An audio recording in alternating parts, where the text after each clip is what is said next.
নমস্কার, মিক্সড মিডিয়ায় তোমাদের প্রত্যেককেই স্বাগত। তোমাদের এএনএম জিএনএম এক্সাম আজকে যারা দিলে, তো তোমাদের পরীক্ষা কেমন হলো অবশ্যই প্রথমেই বলবো যে তোমরা কমেন্ট বক্সে সেটা জানাবে। তো আমি কোশ্চেন পেপারটা তোমাদের ডিটেলসে একটু আলোচনা করব এবং তোমাদের সম্ভাব্য এবারে 2026-এর সম্ভাব্য কাট অফ বা সেফ স্কোর কীরকম হতে পারে মেল বা ফিমেল ক্যান্ডিডেটদের ক্ষেত্রে, তো সেই বিষয়টা নিয়ে আলোচনা করব। এবং সেই বিষয়টা আলোচনা করতে গিয়ে প্রসঙ্গক্রমে যে বিষয়গুলো উঠে আসবে সেটা হচ্ছে প্রশ্নপত্রটা কেমন হয়েছিল এবং যে সমস্ত ক্যান্ডিডেট এবারে এএনএম জেএনএম নার্সিং এন্ট্রান্সে অ্যাপ্লাই করেছিল সেখানে আজকে উপস্থিতি সংখ্যাটা কীরকম ছিল, এই দুটো ফ্যাক্টর যেমন থাকছে, পাশাপাশি কতগুলো গভর্নমেন্ট সিট রয়েছে সেটাও একটা ভাইটাল ফ্যাক্টর। তো সব ফ্যাক্টরগুলো একসাথে বিষয় মাথায় রেখে তো আজকে এই সম্ভাব্য কাট অফ নিয়ে আলোচনা। তো অবশ্যই ফার্স্ট টাইম তোমরা যারা আছো নার্সিং এন্ট্রান্স দিয়েছো এবারে এবং অবশ্যই ফার্স্ট টাইম ভিজিট করছো যারা, তারা অবশ্যই চ্যানেলটিকে সাবস্ক্রাইব করবে, কারণ পরবর্তী যত আপডেট আসবে অবশ্যই মিক্সড মিডিয়া তোমরা পেয়ে যাবে। আর অবশ্যই ভিডিওটা একটু শেয়ার করবে। দেখো, প্রথম কথা বলি যে প্রশ্নপত্রটা যে কেমন হয়েছে, তো সেটা বিশ্লেষণ করতে গেলে আমি বলবো যে তোমাদের যে পার্টগুলো ছিল, যেমন জীবনবিজ্ঞান, ভৌতবিজ্ঞান, ইংরেজি, অঙ্ক, জিকে, জিআই, তো এই পার্টগুলোর মধ্যে জীবনবিজ্ঞানের ক্যাটাগরি ওয়ানের ক্ষেত্রে 7 থেকে 8টা কোশ্চেন হয়তো বা অনেকেরই অজানা থাকতে পারে বা হয়তো মনে আসছিল না, সেক্ষেত্রে সেগুলো ভুল হওয়ার সম্ভাবনা থাকতে পারে। তো যেমন 7 থেকে 8টা কোশ্চেন, আমি কোশ্চেনগুলো তোমাদের একটু জাস্ট সেগুলো বলে দিচ্ছি যে কোন কোন কোশ্চেনগুলো। আমি টোটাল তোমাদের কোশ্চেন পেপারটা সব কোশ্চেনগুলোই দেখলাম। দেখো, প্রথমের দিকে যেমন বাদুড়ের দ্বারা পরাগ সংযোগের যে ঘটনাটা সেটাকে কি বলে, হ্যাঁ, সেটা হচ্ছে চিরপটেরোফিলি। ঠিক আছে, আচ্ছা, এটা যেমন একটা ছিল। আর একটা ছিল তোমাদের পাখিদের সিরিংস এর কাজ কি, সেটা শব্দ উৎপাদন। ঠিক আছে, শব্দ উৎপাদন করা। আচ্ছা, এরপরে তোমাদের যেমন ছিল শীতলতা প্রয়োগের মাধ্যমে পুষ্পোদ্গম ত্বরান্বিত করাকে সেটাকে কি বলে, সেটা হচ্ছে ভার্নালাইজেশন, বা সেটা বাংলাতে বলা হয় বসন্তকরণ। ওকে, আচ্ছা, তাহলে তিনটে গেল। এখানে যেমন একটা কোশ্চেন তোমাদের আছে যে কেমি অসমোটিক তত্ত্বটি জড়িত, এটা হচ্ছে কিসের সাথে, সেটা এটিপি সংশ্লেষের সাথে। ঠিক আছে, এটা দেখো এখানে তোমাদের এই যে এটিপি সংশ্লেষের সাথে এই যে তত্ত্বটা, হ্যাঁ, কেমি অসমোটিক তত্ত্ব, সেটা ব্রিটিশ বিজ্ঞানী পিটার মিসেল, তিনি কিন্তু এই তত্ত্বটা আবিষ্কার করার ফলে 1978-এ নোবেল পুরস্কার পেয়েছিলেন। ওকে, আচ্ছা, যেমন এটা তোমাদের অনেকের অজানা থাকতে পারে। এছাড়াও যে তোমাদের জীবনবিজ্ঞানের, হ্যাঁ, যেমন নিম্নোক্ত কোনটি কাশি নিয়ন্ত্রণ করে, এটা অনেকেই একেবারে কঠিন বলবো না, মেডুলা অবলাঙ্কাটা যেটা, তো অনেকেরই হয়েছে আমি শুনছি। আচ্ছা, এরপরে তোমাদের যেমন আছে যখন বৃক্ক গ্লুকোজ পুনঃশোষণে অক্ষম হয় তখন গ্লুকোজ মূত্রের মাধ্যমে নির্গত হয়, তো এই অবস্থাটাকে কি বলা হয়, সেটা হচ্ছে গ্লাইকোসুরিয়া। ঠিক আছে, নিম্নলিখিত যে ধরনের উদ্ভিদের দিনের বেলায় পত্ররন্ধ্র বন্ধ থাকে সেটা হচ্ছে ক্যাম উদ্ভিদ। হ্যাঁ, অর্থাৎ CAM, ক্যাম প্লান্ট। হ্যাঁ, সেটা মরুজ উদ্ভিদগুলো, অর্থাৎ মরু প্রদেশে যে উদ্ভিদগুলো জন্মায়। তো মোটামুটি এই 7 থেকে 8টা কোশ্চেন তোমাদের কিন্তু জীবন বিজ্ঞানের ক্ষেত্রে ক্যাটাগরি ওয়ানের একটু আমি বলবো টাফ ছিল। আচ্ছা, এরপরে তোমাদের যেমন ক্যাটাগরি 2 এর ক্ষেত্রে যে কোশ্চেনগুলো ছিল, সেখানে অনেকেই সেখানে ফ্র্যাকশন হিসেবে নাম্বার পাবে। সেই কোশ্চেনগুলো বা দেখে মোটামুটি বোঝা যায়। ভৌত বিজ্ঞানের ক্ষেত্রে তোমাদের ক্যাটাগরি 1-এ 4-5টের কোশ্চেনের মতো যেগুলোকে আমি টাফই বলবো, টাফ ছিল, এবং ক্যাটাগরি 2-তে মোটামুটি ফ্র্যাকশন ওয়াইজ অনেকেই অনেক নম্বর পাচ্ছে ক্যাটাগরি 2 এর ক্ষেত্রে ভৌত বিজ্ঞানে। আচ্ছা, ইংলিশ একদম ইজি ছিল। ম্যাথ দুটো কোশ্চেন আমি টাফ বলতে পারি, হয়তোবা অনেকেরই ম্যাথ করার সময় হয়ে ওঠেনি।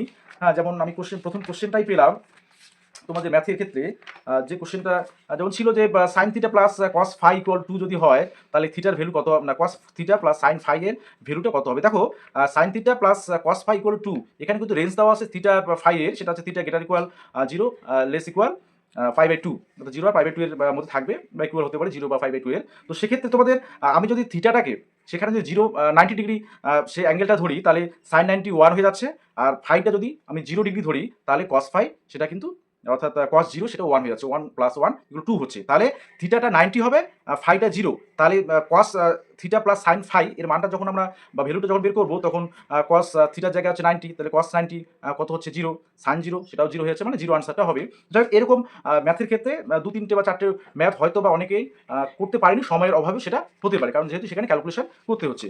আচ্ছা, এরপরে তোমাদের জিকে 2-1টা কোশ্চেন বাদ দিয়ে মোটামুটি সবই প্রায় জানার কথা তোমাদের, যারা একটু ভালো মতো পড়েছো বা প্রিপারেশন নিয়েছিলে। আচ্ছা, তারপরে হচ্ছে জিআইও একদম সহজেই বলবো, অর্থাৎ আলটিমেট তোমাদের যে জীবনবিজ্ঞান, ভৌতবিজ্ঞান, ইংরেজি, ম্যাথ, জিআই সমস্ত কোশ্চেন দেখে তোমাদের যে বিষয়টা উঠে আসে যে কোশ্চেন পেপার এবারে কিন্তু ইজি টু মডারেট এটা ধরা যেতে পারে, এবং অনেকেই ম্যাথসগুলো সময়ের অভাবে করতে পারেনি, অনেকের কাছেই শুনলাম, অনেকেই বললো, অনেকেই ফোনও করে বললো যে স্যার ম্যাথগুলো করে উঠতে পারিনি। তো যাই হোক, মোট কথা ইজি টু মডারেট ছিল।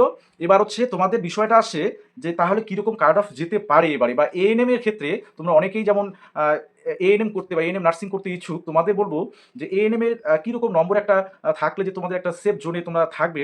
সেক্ষেত্রে দেখো, যেহেতু এবার কোশ্চেনটা ইজি টু মডারেট বা অনেকটা মডারেটের কাছাকাছি, হ্যাঁ একেবারে মডারেট বলবো না, তো সেক্ষেত্রে কাট অফটা কিন্তু এবারে একটু হলেও গতবারের তুলনায় হাই যেতে পারে, ঠিক আছে। তো আলটিমেট হাই যেতে পারে। এবার মেল ফিমেলের যদি কাট অফটা আমি দেখি, মেলদের দুটো কলেজ, যেটা বাঘাযতীন আর অশোকনগর, সেখানে তোমার সিট সংখ্যা জানো এগুলো।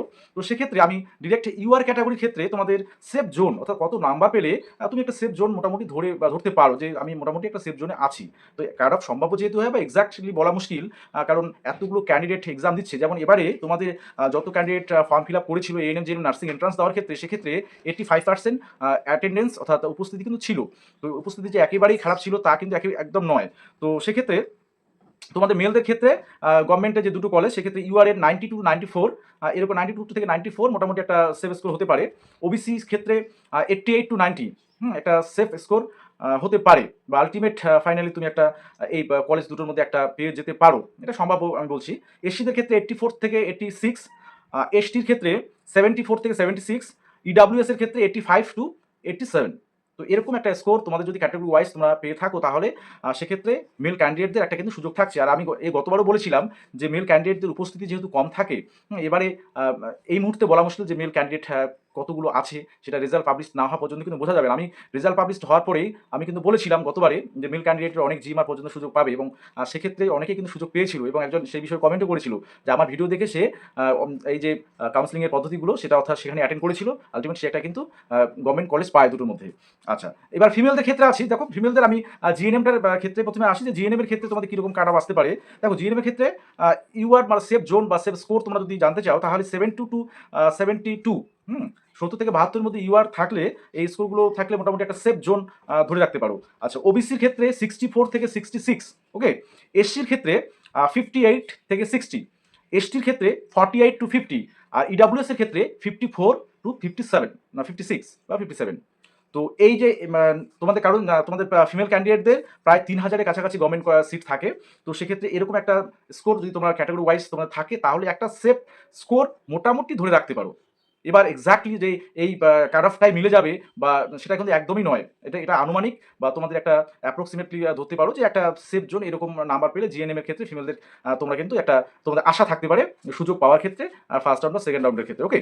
আচ্ছা, এবার এএনএমদের ক্ষেত্রে সব থেকে যেটা বড় বিষয়, এএনএমদের ক্ষেত্রে দিন দিন যেহেতু চাহিদা বেড়ে যাচ্ছে, এবং সরকার পরিবর্তনের পর থেকে সত্যি কথা বলতে সকলের কিন্তু পড়াশোনার মনোযোগটা আরও বেড়ে গিয়েছে। তো সেক্ষেত্রে এএনএমটা পেতে গেলে কিন্তু এই যে ইউআর বা SC, OBC, ST, EWS female ক্যান্ডিডেটদের যে তোমাদের যে জিএনএম এর ক্ষেত্রে যে কাট অফগুলো বললাম, সেগুলোর ক্ষেত্রে কিছুটা নম্বর আরও তোমরা অ্যাড করে দেবে, সেটা মিনিমাম 4-5, মোটামুটি 3-4 অ্যাড করে দেবে বা 4-5 অ্যাড করে দেবে, ঠিক আছে। তাহলে এএনএম এ পাওয়ার ক্ষেত্রে একটা সম্ভাবনা থাকে তোমাদের এই ক্যাটাগরি ওয়াইজ, কারণ এএনএমটা সবাই যেহেতু করতে চায়, এবং এএনএম এর চাহিদা দিন দিন যাকে বলে একদম তুঙ্গে, এবং এবারও সেটাও হবে যে প্রতি বছর যেটা হয়ে থাকে, যে বছর পরে আবার হবে। তো এএনএম এর বিগত বছরগুলোতে যেমন চাহিদা তুঙ্গে ছিল, তো সেটাই কিন্তু এবারও ঘটতে চলেছে, অর্থাৎ এবারও সেই ঘটনাটাই ঘটবে যে এএনএম এ পেতে গেলে অনেকটা হাই কাট অফ যায়, সেটা তোমরা প্রত্যেকেই জানো। তো যাই হোক, এই মোটামুটি তোমাদের বিষয়গুলো থাকছে। এবার কোনো কোয়ারিজ থাকলে অবশ্যই তোমরা কমেন্ট বক্সে কমেন্ট করে বা সেই বিষয়গুলো জানাতে পারো। যাই হোক, এই মুহূর্তে অযথা টেনশন করবে না, এক্সাম যেহেতু হয়ে গেল, এখন রিল্যাক্স মোডে থাকো, রেজাল্টের জন্য অপেক্ষা করো। সকলে ভালো থাকবে এবং সুস্থ থাকবে।